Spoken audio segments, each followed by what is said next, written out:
this term that we're going to be looking at embroidery techniques for the purpose of adding decoration to fabric. So I've got a couple of little examples of past students' work, just showing you the kind of thing that we're aiming towards the end of this first year.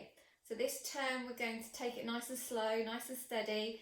It really is a first introduction to textiles, so we'll be holding your hand every step of the way. But this is where we're aiming towards later on, so you can really see a focus on where we're headed to. So I've got a couple of samples here. I've got a student that's made a little bag, and we can see the way that the embroidery has been used to add decoration. I've got a couple of different techniques, a few different types of stitching here, just to add decoration onto the initial fabric design. Got another little sample. It's actually been a printed fabric there. It's a Liberties of London print, and we've got some nice neat stitching over the outlines just to make the flowers and the pattern, the print really pop out. Same again, one stitch used here, just a simple running stitch, but even that, the stitches are done quite nicely, neatly, regimented gaps, pretty much in between. And underneath here, this is a fabric called wadding, and it just gives it a little raised appearance, like a quilted sample. And here, this is a student from a level 2 course, but they actually made a corset, but they used embroidery techniques and embroidery stitching to decorate the whole of this bodice, which works really quite nicely. A few different stitches used there.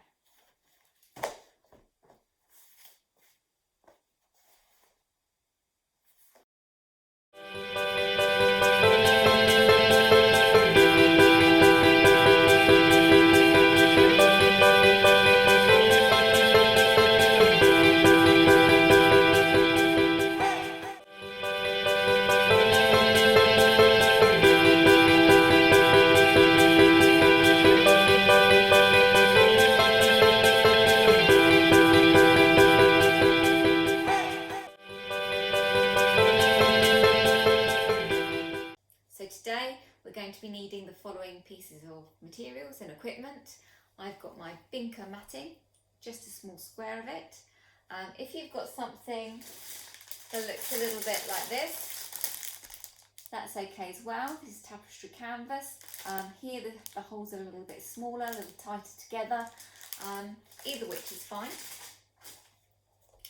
Really, the woven matting just helps us practice our stitches while we're just learning.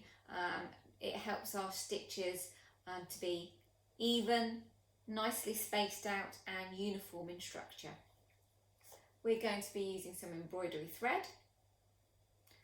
We're going to be using an embroidery or a tapestry needle. This one was the larger size out of my assortment pack, and it just makes we just need to use one with a larger eye so that we can thread our embroidery threads through the eye of the needle. I've got a pair of embroidery scissors. You can use any scissors, household scissors, as long as they're nice and sharp and they can cut through that fabric nice and neatly. You might also have a needle threader in your assortment pack. You can use this. They're a little flimsy though, and I wouldn't be surprised if the strength needed to pull the embroidery through, if you're not careful, it just pulls the metal bit out of it. So just be very delicate if you want to use these. Otherwise, it's quite useful to learn how to do that yourself. So the first thing that we're going to learn to do is to thread our needle. And if you've got a embroidery stain or skein, I should say, we're going to use a little length of that.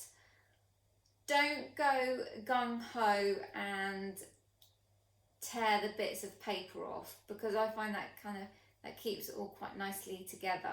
So if you hold it quite gently in your hand, just find the end, and if you hold that gently, just pull the end while keeping a light grip on the rest. And you should just be able to pull through your lengths without it all coming apart. Okay, so what I want is just a large arm's width. So not a very accurate measurement, just a rough measurement, and I'm going to cut that like so. So the first thing we're going to need to do is to thread our needle. So it's a little bit trickier because we're using this embroidery thread. What I would always suggest, first thing to do is just lick and squeeze the end of the thread and then trim. You can trim at a slight angle and that will also help. So one way is once you've licked and squeezed the end of your thread is just to then gently pull that through the needle.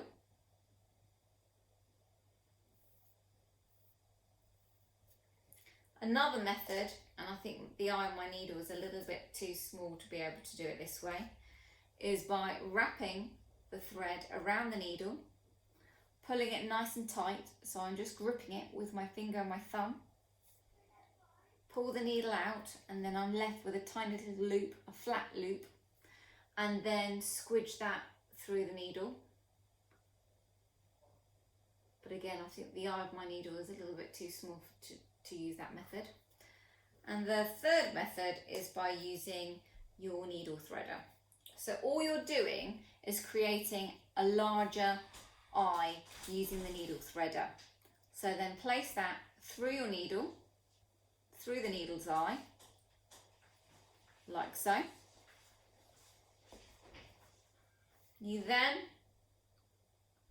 put your thread through the second eye that you just created of the needle threader, rather than the actual eye of the needle. And that should be quite easy. And then you're just going to pull that all through the eye. Now what you mustn't do is just pull this, because your small wire eye will just snap off. It's not held very securely.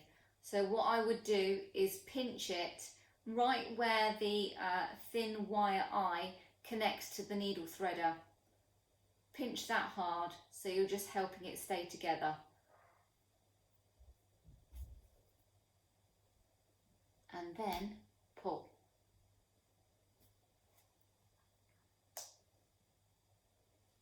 Just going to undo that without pulling it too hard. So then I've got my thread, and I'm going to go single thread. So I've got one long bit and a shorter piece coming through.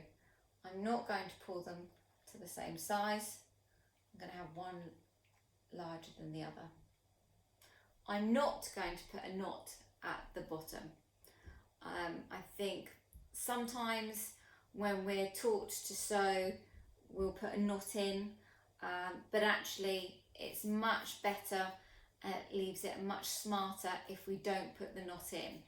What you need to do is just hold it at the back of your fabric when you start to sew initially, and then once you've got a couple of stitches through, then it won't come undone, and then we can just neaten that out. The problem is, if you've got a big chunky knot on the underside of the fabric, that will leave a bobble, and then you'll be able to see that. So let's start practicing our initial stitches. We're going to run through a running stitch, a cross stitch, a back stitch, and also a couching stitch. I'm going to be asking you to research your own stitches. There's many tutorials on YouTube, and you can also find step-by-step written guides on the internet as well. So see how many stitches you can find and demonstrate those on your sample. So I've got my Binker mat, I've got my needle and thread all ready to go. I've got my scissors, some additional thread and needle threader if I need that for later on. So we're going to go through say 4 different basic stitches. My apologies if you know this already, but we're just going to start step by step right from the beginning. So with my needle and my thread, I'm going to place the needle through from the back to the front of the Binker mat, and I'm going to start off with a running stitch, otherwise known as a straight stitch. So I'm just going to pull that thread. What I like to do is let it pull through my fingers on the back, just so that I can stop it from pulling all the way through.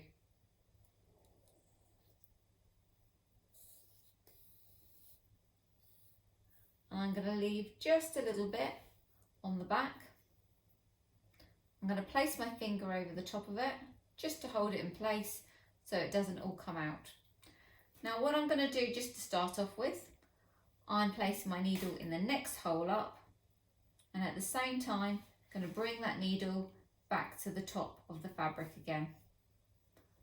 All the time I'm holding the back with my finger. Give that a little pull.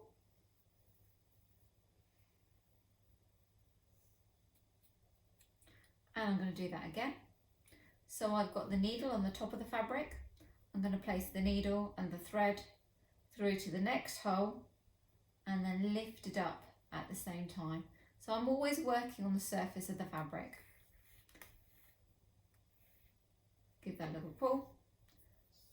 One more time. Through the top. Next hole up. And this should be quite secure now at the back, so that shouldn't come out quite easily. Now one thing that I have seen students do is get a little bit in a pickle with their thread and forget what side they're working in. So if they've placed their needle at the bottom, they then try to put the needle, oh my goodness, back through the top again. And you'll see you'll make a huge loop. You don't want to do that. So just something to remember is if your thread's at the bottom, it needs to come through to the top. You can't bring it from the base to the top. So now we need to come back up just to be in the starting position. Okay. So with your running thread or your running stitch, you can practice a nice straight line. You can do a border all the way around your edging. You could practice going over 2 and under 2 to make a different stitch.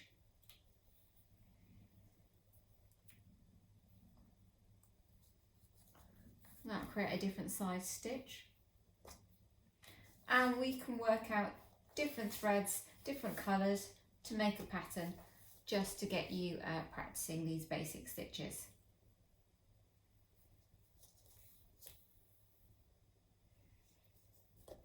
The next stitch that we're going to have a look at is a cross stitch.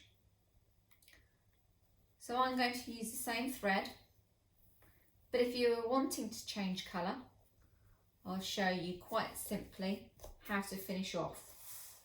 So I've made sure that the thread and my needle is at the back of the fabric. So it's the same size side where I've got the end of my fabric. I'm just going to use my needle. I'm just going to pass it through one of my previous stitches. It's a rather large stitch. And then I'm going to make a loop. So I'm going to do the same thing by passing it under that same stitch again. When I pull, I'm going to make a very small loop so that you can see that. A loop doing a figure of 8. Okay, so I've made a very, very small loop. I'm going to pass my needle through that loop now. And that creates a little knot. Just going to snip that off. Okay, so now I can start again. So we're going to do a basic cross stitch. So again, I'm just showing you row by row, but you could plan your stitches to make it look nice and neat in your embroidery sample or sampler. So I'm just going to start at the base, run it through my fingers. I'm going to stop before I get to the end, just going to hold that down. And now I'm going to make a cross. Oh, I've just pulled it all the way through. So needle at the base, through my fingers, and then just hold that. I'm going to go diagonally. So imagine this was a square and I've got holes in all four corners. So I'm going to go from the bottom of one side to the top of the other.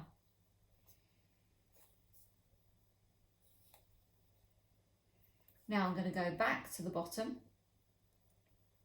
but to the other side of my square, my 4-point square. And then create my last stitch to make the cross diagonally to the top. Okay, so if I want my squares, my crosses touching, I'm going to put my needle. Now if I was to go through the exact same hole that I've just created or I've just gone through, I would undo my stitch. So we can't do that. So what I'm going to do now is just put my needle through the other side. And then diagonally.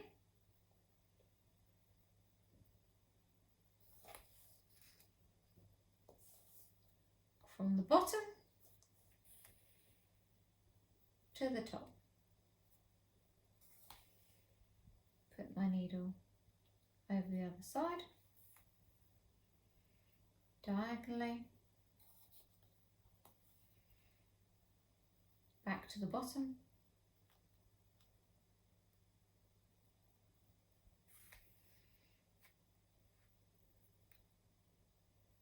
to the top. Now what we're doing, we're practicing making our stitches even and uniform, okay? We want stitches to be uniform in length and size and distance between the gaps. That helps it look like a professional stitch.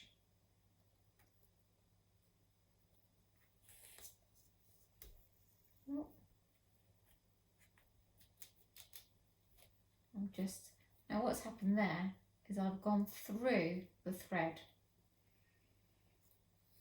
If you ever get to a point where you need to undo, and this might be useful to know, you can either try and get your needle back exactly where you put that through, or you can sacrifice your thread.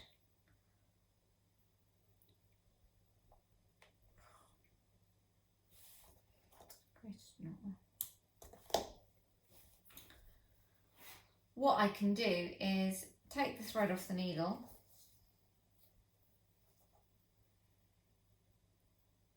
and then just undo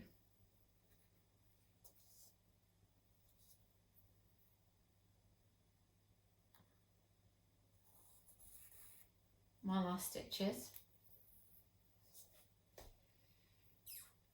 then thread the needle and start again. Okay, so I'm going to use my needle threader. I'm going to put my needle threader through the eye. Might help if I have my glasses on. I'm going to thread the thread through that large eye and then holding on to this so I don't break it, just gently tug till it comes all the way through. There we go. Okay, so now I can go back to what I was doing. I've undone my mistake. I obviously deliberately did, just to show you. And then I can carry on.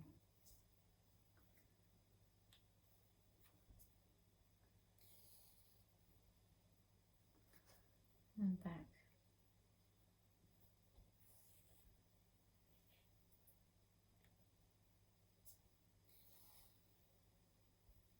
I think what I find is stitching can be quite therapeutic. I've got a large tapestry on the go. I think I might carry on with that this evening.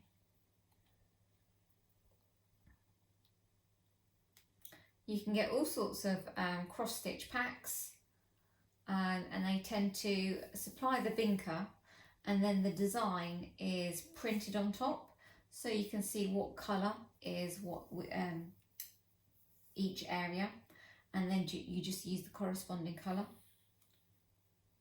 They're quite nice.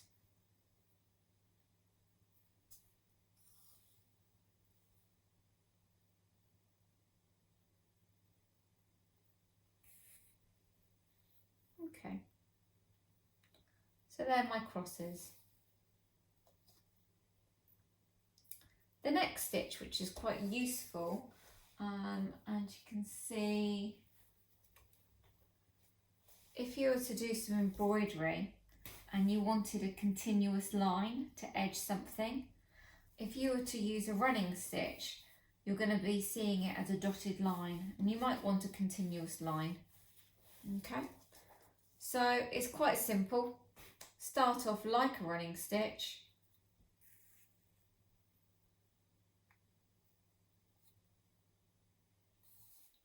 so exactly the same as a running stitch. We're going up, and if you ever need to, sometimes you need to just look at the underside of it to see where you're placing that needle through.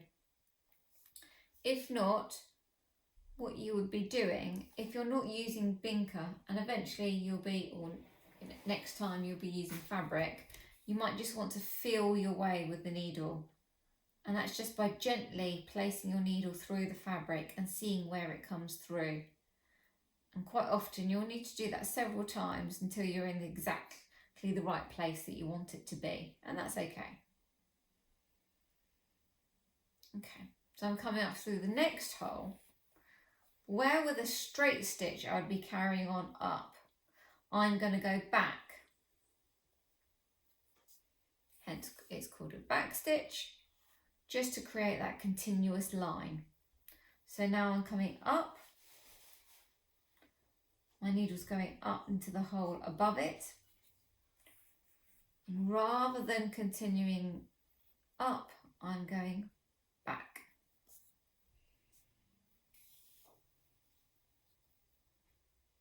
So think about this as just a normal straight line and going back. Use up more thread doing this kind of stitch because you're going backwards and forwards. You can see on the back of it.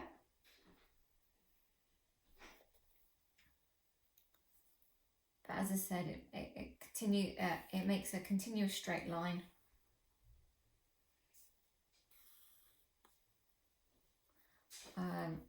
And so when you're thinking about your sampler, think about what you could do with this straight line.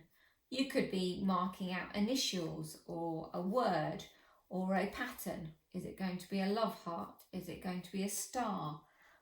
Whatever it is that you're going to do in your embroidery sampler, you are practicing stitches, but also think about decoration as well. What are you using those stitches to decorate? So I'm just showing you the basic stitches, but I'm hoping for something from you guys, something a little bit more interesting than mine is for you.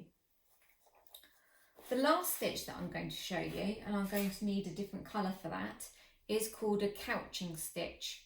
So I'm starting off using a stitch line I'm going to take my needle out of there. I'm going to leave the thread long, because if this was my sampler, I might decide at another point to carry on with the red. And actually, if I'm going to be stitching somewhere close, it might be better just to leave it long and then start stitching again, rather than having another knot, which makes, you know, raised bobbles on the back of your sampler. I'm just going to leave that. I'm going to choose an orange. Goes quite well with red. Red's a primary colour. Orange is made from red and yellow primary colours, so that's your secondary. As I said, I'm using these skeins, holding it nice and loose, and just pulling a section there. I'm going to thread my needle. I'm going to use the needle threader again. Place that through. Place the thread through the larger needle. And again, holding really firm on where those thin wires meet up with the needle threader. And just jiggling that through, like so.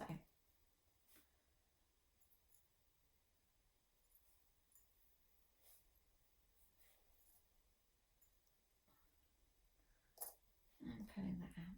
So I've got a long piece, I've got a short piece, and I'm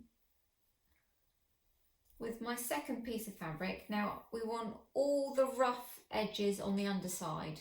That's the ideal with any kind of needlework, sewing, dressmaking. All the messy bits we want to hide either on the inside or on the back. So we don't want a thread hanging out on the top. So we always start from the back. But a couching stitch is a simple running stitch or even a back stitch, but incorporating a second or even third colour if you're going to be adventurous. I'm just bringing that through to the top, so just so that we've got the messy bit behind. And a couching stitch is where we're going to run through. Imagine our thread is a snake and it's running through the stitches. Now you can leave it loose so it makes a very wavy S.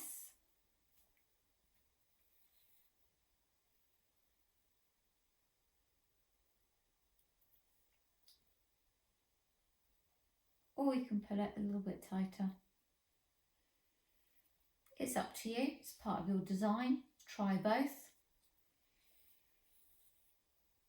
And it's just another way of getting a decorative element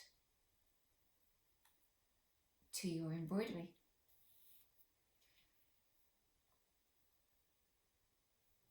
Okay, so that's your couching stitch. Try all four. Try with creating your embroidery sampler. Think about the design, so not just straight lines. You might work in borders, we might work in some kind of pattern or picture in the side of your sampler, to make it look good. Think about the aesthetics, that means what it looks like and what the overall picture will be. Really looking forward to looking at yours. Thank you very much.